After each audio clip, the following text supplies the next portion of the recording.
Hey out there, Akronites, welcome once again to Around Akron with Blue Green, and yes, we have an amazing show ahead of us today.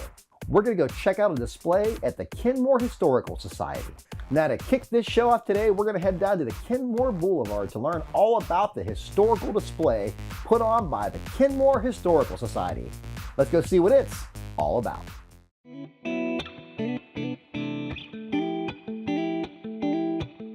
So I'm a fourth generation resident of Kenmore. My great-grandfather built one of the buildings on the boulevard. He ran a jewelry shop out of it for a little while. The building's still around. It's 940 Florida Avenue. Currently houses Dreams Academy. And eventually he bought the house next to where we live now. Family's been here a really long time, and everyone seems to know us. So I grew up here, went to Lawndale Elementary, just got a lot of pride for my family.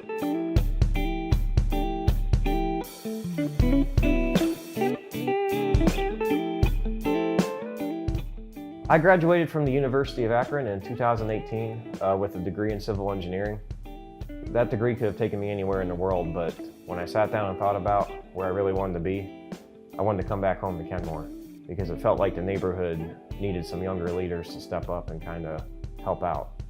When I was growing up, we had a ton of families here that were very involved, and then just over the years they got older, and as they died off, some of the kids moved away. So we were really hurting for younger talent. So when I sat down and thought about it, I really thought that I could come back home and make a difference. So after college, I came back to Kenmore. I mean, not that I lived that far away, I lived down at Akron U, but come back to Kenmore after college.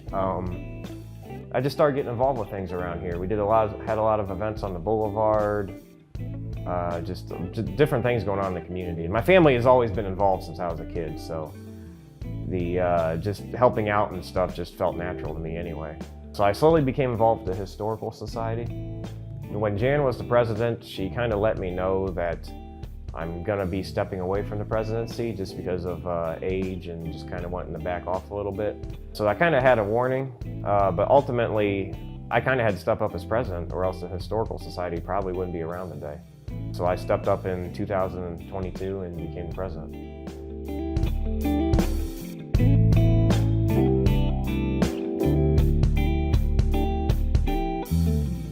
So Better Kenmore CDC reached out to us a little over a year ago. The building that we're sitting in right now was originally the McCutcheon building.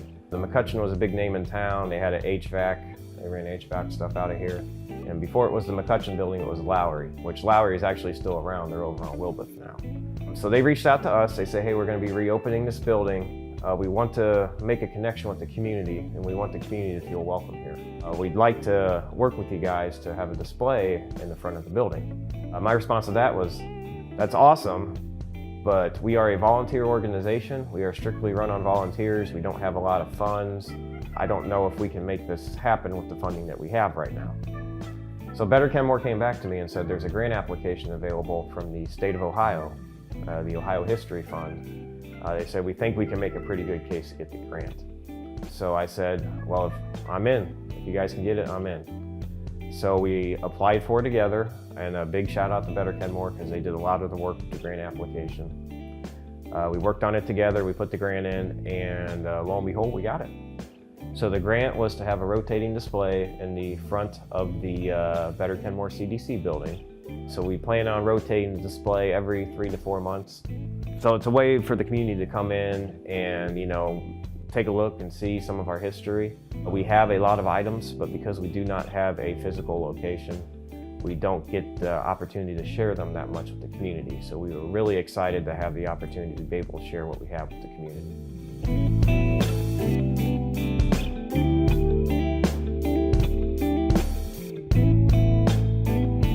Some of my goals for the Kenmore Historical Society, I'd like to start small. First of all, our website is really dated.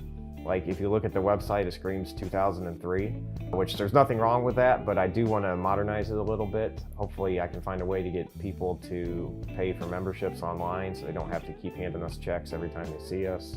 That sounds like something real simple, but we are a volunteer-only organization.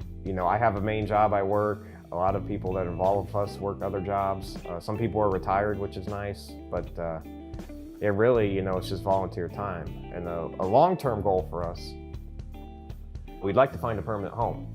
We've had a lot of interest from people. There's an old one-room schoolhouse on Wilbeth Road. Every time I talk to people, they always seem to mention that. So we went ahead and filed an application with the Summit County Land Bank. The property was formerly a church, and the church ceased operations in 2014. So they're working on getting the property. I guess it's kind of hard because the owner of the property doesn't exist anymore, so I'm sure there's a bunch of stuff they kind of have to do to get that. But we are working with them. Hopefully we can get the building. And once we get the building, we're going to need a lot of help because it's probably going to be 150 plus to rehab the building to where it can be occupied.